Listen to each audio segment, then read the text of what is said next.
اعوذ باللہ من الشیطان الرجیم بسم اللہ الرحمن الرحیم السلام علیکم ورحمۃ اللہ وبرکاتہ۔ ناظرین، آج ایک سوال آیا۔ سوال یہ ہے کہ ایک عورت جس کی گود میں 3 ماہ کی بچی ہے اور دودھ بہت کم ہے اور سحری کا کھانا ہضم نہیں ہوتا، وہ روزے رمضان کے افطار کر سکتی ہے یا نہیں؟ اور پھر قضا متواتر رکھنا ضروری ہے یا نہیں؟ چلتے ہیں اس سوال کے جواب کی جانب۔ اس سوال کا جواب یہ ہے، اس عورت کے لیے روزوں کا افطار کرنا درست ہے، مگر بعد میں قضا کرنا بھی ضروری ہے۔ جس وقت بچی بڑی ہو جائے اور اس کا دودھ چھوٹ جائے اس وقت قضا کرے۔ بہرحال غرض یہ ہے کہ جس وقت اتنی طاقت آ جائے کہ روزہ رکھ سکے اس وقت قضا کرے، فدیہ کافی نہ ہوگا، اور روزوں کی قضا کا متواتر رکھنا ضروری نہیں ہے، متفرق رکھے جا سکتے ہیں۔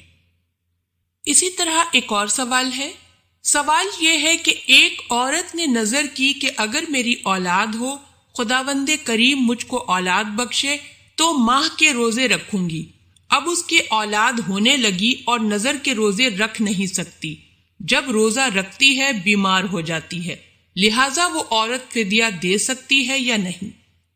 چلتے ہیں اس سوال کے جواب کی جانب۔ اس سوال کا جواب یہ ہے، ایسی صورت میں ان روزوں کا رکھنا لازم ہے جس وقت ممکن ہو رکھے، اور جب کہ رکھنے سے بالکل نا امید ہو جائے اس وقت فدیہ کی وصیت کرے۔ اسی طرح ایک اور سوال ہے۔ سوال یہ ہے کہ ایک شخص نے 1 ماہ کے روزے کی نظر کی، 20 روزے پورے ہوئے تھے کہ وہ انتقال کر گیا۔ اب اس کے ذمے 10 روزے جو باقی ہیں، اس کی ادائیگی کی صورت کیا ہوگی؟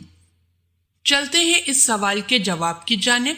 اس سوال کا جواب یہ ہے کہ اگر اس شخص نے کچھ مال چھوڑا ہو اور وصیت ادائے فدیہ کی کر گیا ہو تو 10 روزوں کا فدیہ اس شخص کے ترکہ میں سے دیا جائے، اور اگر اس شخص نے وصیت نہیں کی تو اگر تبرن اس کے ورثہ اس کے روزوں کا فدیہ ادا کر دے تو یہ اچھا ہوگا، اور امید ہے کہ متوفی کے روزوں کا کفارہ انشاءاللہ تعالی ہو جائے۔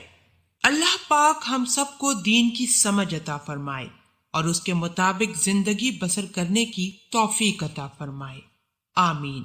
آپ ہمارے چینل کو ضرور سبسکرائب کر لیں۔